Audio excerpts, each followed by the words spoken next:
Hello दोस्तों, अमृतपाल सिंह की घटना के बाद और जो खालिस्तानी प्रोटेस्टर हैं जिन्होंने सैन फ्रांसिस्को में जो हाई कमीशन है इंडिया का, या जो आपका इंग्लैंड में जो हाई कमीशन है इंडिया का, उस पर क्या किया है, हमला किया है खालिस्तानी प्रोटेस्टर्स ने। तो इन सभी न्यूज के बाद आप देखेंगे कि जो खालिस्तानी आंदोलन है वो बेसिकली फिर से क्या है, चर्चाओं में आ गया है। तो आज की इस वीडियो में हम बात करेंगे कि खालिस्तानी आंदोलन क्या है, इसकी भारत में शुरुआत कब से देखने को मिलती है और ये अपने चरम पर यानी कि एक्सट्रीम लेवल पर कब पहुंचता है। साथ ही साथ हम बात करेंगे कि जो अचानक से अमृतपाल सिंह की क्या है एंट्री होती है भारत में दुबई से, तो वो बेसिकली किस किस तरीके से क्या है, पूरी तरीके से प्री प्लान है एक तरीके से। इस वीडियो में हम ये सब बात देखेंगे। तो सबसे पहले अगर हम बात करें तो देखिए, खालिस्तानी जो आंदोलन है वो एक अलगाववादी आंदोलन है, यानी कि एक सेपरेटिस्ट क्या है, मूवमेंट है। और ये सेपरेटिस्ट मूवमेंट इसे क्यों कहा जाता है, तो इसे समझिएगा कि कोई देश है और उस देश में क्या है, एक क्षेत्र है, और उस क्षेत्र के जो स्थानीय लोग हैं या एक स्थानीय समुदाय है, वो जब उसी देश से, जिस देश से संबंधित है, एक अलग राज्य की क्या करने लगे, मांग करने लगे, एक स्वायत्त प्रदेश की क्या करने लगे, मांग करने लगे, उसी को, उन्हीं मूवमेंट्स को हम क्या कहते हैं, अलगाववादी आंदोलन कहते हैं। जो अलगाववादी आंदोलन है, बेसिकली आप जम्मू कश्मीर एक बेस्ट एग्जांपल है। वहां पर क्या है, जो अलगाववादी शक्तियां हैं, चाहे वो JKLF हो, चाहे वो PDP हो, यानी कि PDP इनडायरेक्ट वे में क्या है, कहीं ना कहीं सपोर्ट करती है। और महमूद जो मुफ्ती है, महबूबा मुफ्ती, उनके कई क्या है स्टेटमेंट्स आपके देखने को मिलते हैं, जो कहीं ना कहीं क्या है, वहां उनके उन स्टेटमेंट से आप अंदाजा लगा सकते हैं कि वे कहीं ना कहीं क्या है, जो आपकी सेपरेटिस्ट पावर है, जो जम्मू कश्मीर में क्या करती हैं, कश्मीरी पंडितों का बेसिकली या कश्मीर जो हिंदू हैं उनका एक्सप्लॉयटेशन करती हैं, उन्हें कहीं ना कहीं क्या है, सपोर्ट करती हैं। लेकिन अगर हम पंजाब के सेंस में बात करें तो 1947 के बाद जब भारत आजाद होता है, यानी कि ब्रिटिश साम्राज्य का भारत में पतन होता है, उसी के बाद आपको देखने को मिलती है क्या, खालिस्तान की मांग। जो SGPC कमेटी है उसने क्या है, एक अलग पंजाब राज्य की क्या है, मांग रखी थी। लेकिन उस समय क्या हुआ कि ये मांग क्या है, इतनी प्रबल तौर पर क्या है, देखने को नहीं मिली, ना ही इसे इतनी प्रबल तौर पर क्या है, समर्थन मिल पाया। तो अगर हम बात करें फिर इसके बाद क्या होता है कि 1975 के आसपास जो एक अकाली दल है, आप नाम आज भी क्या है सुनते होंगे, तो अकाली दल एक आनंदपुर साहिब प्रस्ताव पारित करता है। और उस आनंदपुर साहिब प्रस्ताव पारित जो करता है उसमें साफ साफ क्या है, एक बात कही जाती है, सिफारिश की जाती है कि जो केंद्र सरकार है वो बैंक के, संचार के, रक्षा के और विदेश के मामलों पर क्या करे, नियंत्रण करे। और जितने भी पंजाब से संबंधित आंतरिक मामले हैं, जितने भी पंजाब से संबंधित आंतरिक विषय हैं, उन सभी को क्या है, उन पे क्या है, सोवरेनिटी दे दे पंजाब स्टेट को, यानी कि स्वायत्तता प्रदान कर दे। ये 1975 के आसपास जो आनंदपुर साहिब प्रस्ताव अकाली दल द्वारा पारित किया गया था, उसमें ये आपको मांगे देखने को मिलेंगी। लेकिन उस समय भी भारत सरकार, क्योंकि जो इंदिरा गांधी सरकार थी, आप सभी जानते हैं कि इंदिरा गांधी क्या है, शक्तिशाली प्रधानमंत्रियों के तौर पर क्या है देखी जाती है, उन्होंने इन मांगों को क्या है, दरकिनार कर दिया था। 25 में जो आनंदपुर साहिब प्रस्ताव आया था उस पर इतना विचार नहीं किया गया। और क्योंकि केंद्र में जो केंद्र सरकार की जो लीडरशिप थी वो हाथ में थी किसके, इंदिरा गांधी। और इंदिरा गांधी क्या है, जो भारत के प्रमुख जो शक्तिशाली प्रधानमंत्री रहे हैं, उनकी सूची में क्या है, शामिल है। तो उसी समय आपका क्या है, आनंदपुर साहिब प्रस्ताव पर इतनी क्या है, विशेष कोई जोर नहीं दिया गया। लेकिन 13 अप्रैल 1978 को पंजाब में घटना होती है, एक हिंसक झड़प होती है अकाली और निरंकारियों के बीच। और इस हिंसक झड़प में आपका 13 अकाली कार्यकर्ता क्या हो जाते हैं, उनकी हत्या कर दी जाती है, वो मारे जाते हैं। अब यहीं से बेसिकली क्या है, पंजाब में शुरू होता है एक सांप्रदायिक दंगे शुरू होते हैं 1978 के आसपास से। जो आपके धार्मिक संघर्ष आपको देखने को मिलेगा वो भी 1978 के आसपास से देखने को मिलेगा। लेकिन यहाँ पर बात इससे पहले जानते हैं कि जो खालिस्तानी है 1978 में जब आपके धार्मिक जो संघर्ष हैं या जो सांप्रदायिक दंगे पंजाब में हो रहे हैं, वो एक बैकग्राउंड देते हैं, एक आधार देते हैं पंजाब में क्या है, जो खालिस्तानी विचारधारा है, जो एक नया खालिस्तानी क्या है स्टेट बनाने की जो बात है, वो क्या है, कहीं ना कहीं 1978 के दशक में प्रबल तौर पर क्या है देखने को मिलती है। लेकिन अगर आप देखें तो हाल फिलहाल में यदि मैं आपसे इस बात को कनेक्ट करता हूं तो आप देखेंगे कि अभी हाल फिलहाल में किसानों ने क्या है आंदोलन किया था जो शांतिपूर्ण तरीके से चला था।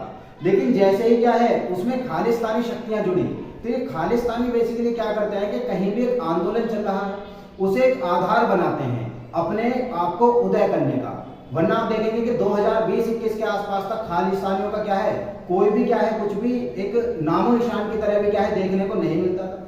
लेकिन एक किसान आंदोलन हुआ, पूर्ण शांतिपूर्ण तरीके से वो क्या है किसान आंदोलन चल रहा था। लेकिन एक रैली हुई 26 जनवरी को, तो उसमें आप देखेंगे कि कुछ खालिस्तानी जो क्या है आधार ढूंढ रहे हैं फिर से खालिस्तानी आंदोलन को उठाने का, फिर से खालिस्तानी आंदोलन को उभारने का, वो शामिल होते हैं उस रैली में और क्या है यहाँ पर बिगाड़ते हैं क्या, भारत की संप्रभुता पर क्या है हमला करते हैं वहां। ये बेसिकली आप देखेंगे कि जितने भी क्या है ये 1978 का दशक हो, उस समय में क्या है वो दबा दिया गया था, उतना प्रबल नहीं था। लेकिन 2021 का भी जो आपका समय है उसमें आप कनेक्ट कर सकते हैं। और ये जो खालिस्तानी जो शक्तियां होती हैं, जो खालिस्तानी आंदोलन है, इसके जो नेता होते हैं ये स्ट्रेटेजिक रूप से काम करते हैं कि कहीं भी एक आंदोलन हो रहा है उस आंदोलन में शामिल होते हैं, उसकी आंदोलन को क्या है कहीं ना कहीं दंगों में परिवर्तित कर देते हैं, सरकार के खिलाफ उसे पूरी तरीके से कर देते हैं और फायदा लेकर जाते हैं क्या, किसके लिए, खालिस्तानी लैंड के लिए। तो हम बात कर रहे थे 1978 क्या होता है, 11 अकाली कार्यकर्ताओं की क्या हो जाती है, हत्या कर दी जाती है। उसके बाद जो भिंडरवाला जैसे प्रमुख नेता हैं खालिस्तानी आंदोलन के, उनका उदय होता है। उनका उदय किस आधार पर हो रहा है, तो पूरे पंजाब में क्या है जो सांप्रदायिक दंगे हैं, जो धार्मिक संघर्ष है, जो चरमपंथ है, जो उग्रवाद है, वो अपना क्या है विस्तार कर लेता है, अपना क्या है विस्तारित रूप धारण कर लेता है। और आप देखेंगे कि 1978 से 1985 यानी कि ब्लू स्टार के आसपास तक पूरा पंजाब कहीं ना कहीं उग्रवाद और चरमपंथ से क्या है जूझता रहता है। लेकिन बाद में क्या होता है कि जो ऑपरेशन ब्लू स्टार आयोजित किया जाता है इंदिरा गांधी जी की सरकार के द्वारा, और उसके बाद खालिस्तानी को और भी बहुत सारे ऑपरेशन किए गए। लेकिन बेसिकली जो मोस्ट इंपोर्टेंट जो आपका ऑपरेशन था ऑपरेशन ब्लू स्टार, जिसमें जो कुछ खालिस्तानी प्रमुख नेता क्या है आपके स्वर्ण मंदिर में क्या है घुस गए थे, तो उन्हीं को वहां से हटाने के लिए क्या है ऑपरेशन ब्लू स्टार चलाया गया था 1984 के आसपास। 78 में जब 11 काली कार्यकर्ताओं की हत्या होती है, उन्हें मार दिया जाता है, तो एक संस्था है पंजाब में सिख धर्म प्रचार संस्था, जो रोज दिवस क्या है मनाता है पंजाब में, और इसी रोज दिवस में शामिल होता है जर्नैल भिंडरवाला। और यहीं से बेसिकली जो भिंडरवाला है वो शुरुआत करता है अपने किसकी, लोगों के बीच अपने राजनीतिक मुद्दों पर भाषण देता है, धार्मिक मुद्दों पर भाषण देता है, सिखों के संरक्षण से संबंधित भाषण देता है, और कहीं ना कहीं उसके साथ लोगों की क्या है कनेक्टिविटी जुड़ती है, लोग उसके साथ क्या है जुड़ते हैं। और आप देखेंगे कि 1982 के दशक में आके जो जर्नैल भिंडरवाला है उसकी एक संस्था थी जिसका नाम था धर्म युद्ध मोर्चा। और ये मोर्चा कैसे काम करता था, तो ये बेसिकली क्या करता था, हथियारों से लैस जो क्या होते हैं आपके खालिस्तानी प्रोटेस्टर होते हैं वो हमला करते थे। यानी कि अगर हम कहें तो भारत सरकार के खिलाफ एक तरीके से पूरा क्या है सशस्त्र विद्रोह है पूरी तरीके से, एक तरीके से। और उसी समय क्या है ये उग्रवादी क्या है घटना करता है। इनकी उग्रवादी घटनाओं के कारण उसी समय आपका जो क्या है खालिस्तानी मूवमेंट है वो दो हिस्सों में बढ़ जाता है। एक तो बढ़ जाता है आपका बब्बर खालसा, एक तरफ तो बेसिकली रहते हैं बब्बर खालसा धर्म युद्ध मोर्चा, और दूसरी तरफ होते हैं आपके अकाली यानी कि शिरोमणि अकाली दल या दल खालसा। अब यदि मैं बात करूं तो जो शिरोमणि अकाली दल या दल खालसा है वो तो शांतिपूर्ण तरीके से मांग करता है कि भाई आप क्या है चिट्ठी लिख दी, एक एप्लीकेशन दे दी भारत सरकार को और कह दिया कि भाई आप इन 5 विषय पर आपका अधिकार होगा नियम बनाने का, और बाकी जो सारे विषय होंगे अन्य जितने भी राजनीतिक विषय होंगे पंजाब से संबंधित उन पर हम क्या है कानून बनाएंगे और हमें स्वायत्ता प्रदान कर दी जाए। लेकिन वहीं दूसरी ओर जो क्या है बब्बर खालसा और धर्म पर जो युद्ध मोर्चा है वो हथियारों से क्या है हमला करते थे। कई पुलिस अधिकारी उस समय क्या है वहां पर मार दिए गए थे। और आप देखेंगे कि एक सिख छात्र संगठन था, उसके जो सदस्य थे उन्होंने एयर इंडिया के विमान को क्या कर लिया था, एयर इंडिया के विमान का अपहरण कर लिया था। कई जो है सांप्रदायिक दंगे क्या है वहां पर आयोजित किए गए थे। और इन्हीं सब के पश्चात आपका क्या है जो भारत सरकार है, भारत सरकार की जो उस समय प्रधानमंत्री थी यानी कि तत्कालीन प्रधानमंत्री जो कि इंदिरा गांधी थी, उन्होंने भारत की संप्रभुता और अखंडता की रक्षा करने के लिए क्या है जो इंडियन आर्मी है या जो सीआरपीएफ की कुछ बटालियंस है उन्हें क्या है, और लोकल पंजाब पुलिस को क्या दिया था, एक ऑर्डर जारी किया गया था, और उसी ऑर्डर के रूप में क्या है आपका ऑपरेशन ब्लू स्टार। तो जब 1984 में ये जो खालिस्तानी आंदोलन है ये पूरी तरीके से क्या है एक सशस्त्र विद्रोह के रूप में उभर रहा था, उसी समय भारत सरकार ने क्या है कुछ ऑपरेशन क्या किए थे, संचालित किए थे इसे दबाने के लिए। और वो बेसिकली ऑपरेट कर रही थी आपकी जो इंडियन आर्मी है या कुछ सीआरपीएफ की बटालियन लगाई गई थी, और उन ऑपरेशंस के नाम है आपके ऑपरेशन ब्लू स्टार। जो स्वर्ण मंदिर में कुछ खालिस्तानी नेता क्या है आपका घुस गए थे, उन्हें वहां से हटाने के लिए ऑपरेशन ब्लू स्टार चलाया गया था जून 1984 में। आपका ऑपरेशन रोजवुड आप देखेंगे, ऑपरेशन ब्लैक थंडर आप देखेंगे, और ऑपरेशन ब्लैक थंडर 2 आप देखेंगे। और इन सभी ऑपरेशंस के बाद लगभग 1995 के आसपास, लगभग 1990 to 1995 के आसपास तक जो खालिस्तानी बेसिकली प्रमुख नेता थे उन सभी का क्या है, उन सभी को दबा दिया गया था। और जो खालिस्तान की मांग है वो फिर से क्या हो चुकी थी, जो खालिस्तानी आंदोलन है वो कहीं ना कहीं यानी कि एक तरीके से आप मानिए कि उसे समाप्त ही माना जा रहा था। लेकिन हाल फिलहाल में अमृतपाल सिंह की एंट्री होती है भारत में, और उसकी एंट्री होती है दुबई से। अब आप समझिए कि जो दुबई है वो बेसिकली क्या है, आप देखें तो जो दुबई से उसे भेजा गया, जो से क्या है पूरा प्री प्लान करके भेजा गया, तो इसमें बताया जा रहा है कि जो आईएसआई के क्या है प्रमुख अधिकारी हैं उनसे पूरी साठगांठ करके क्या है आपका क्या है उसे भेजा गया है। और कहीं ना कहीं क्या है जो पड़ोसी देश है हमारा पाकिस्तान, वो शुरू से ही चाहता है, और उसका क्या है K2 प्लान भी है। अगर आप देखेंगे आईएसआई ने क्या है K2 प्लान बना रखा है। K2 का मतलब है एक कश्मीर और एक खालिस्तान, और इन दोनों राज्यों में बेसिकली क्या है पाकिस्तान लगातार क्या है अशांति फैलाता रहता है, हिंसक झड़पें क्या है जो एक तरीके से मैं कहूं तो अशांति फैलाता है। लगातार यहाँ पर अलगाववादी जो शक्तियां हैं उन्हें क्या है फंडेड करता रहता है, क्योंकि कहीं ना कहीं उसका जो बेसिकली क्या है जो फंडा है वो कहीं ना कहीं क्या है कि भारत को किसी भी तरीके से क्या है उसके आंतरिक जो मामले हैं उसमें क्या है घेर कर रखना है, कहीं ना कहीं आंतरिक मामलों से उलझाए रखना है। लेकिन इन सबसे कुछ ज्यादा क्या है भारत सरकार पर या भारत पर कोई प्रभाव नहीं पड़ता है। अब यदि हम दूसरे पॉइंट पर बात करते हैं तो बात आती है कि भाई कुछ छुटपुट क्या है जो एनालिटिक्स होते हैं या कुछ राजनीतिक विश्लेषक होते हैं छुटपुट, वो कह रहे हैं कि जो खालिस्तानी आंदोलन है वो एक सिख अलगाववादी आंदोलन है।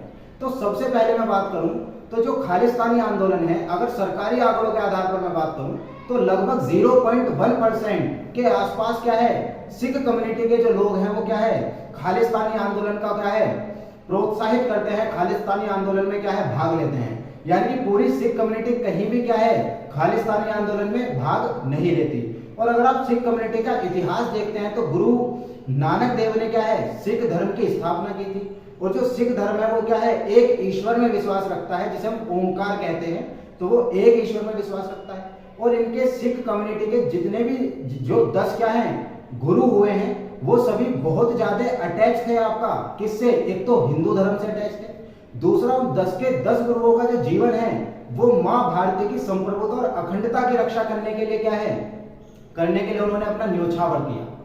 अब यदि मैं बात करूं तो गुरु गोविंद सिंह एक बेस्ट एग्जांपल आपको देखने को मिलेंगे। उनके जो 4 साहिबजादे थे, 2 साहिबजादे चमकौर के युद्ध में क्या है उनकी शहीद क्या है शहीद हो गए, और 2 साहिबजादे क्या है उन्हें धर्म क्या है परिवर्तन करने के लिए विवश किया गया। एक वारिस खां जो है एक शासक था उनके द्वारा, लेकिन उन्होंने क्या है धर्म को क्या है परिवर्तित नहीं किया गया, और उनके 2 साहिबजादे जो फतेह सिंह थे और जोरावर सिंह थे वो क्या है बेसिकली दीवार में चिनवा दिए गए। तो यदि मैं बात करूं तो जो सिख कम्युनिटी है वो मां भारती की क्या है संप्रभुता के लिए, अखंडता के लिए सदैव, चाहे वो मुगल साम्राज्य रहा हो, चाहे वो सल्तनत काल रहा हो, चाहे वो ब्रिटिश साम्राज्य रहा हो, सदैव संघर्षरत रही है। और ना सिर्फ संघर्षरत रही है, पूर्ण रूप से क्या है रक्षा की है मां भारती की संप्रभुता और अखंडता की।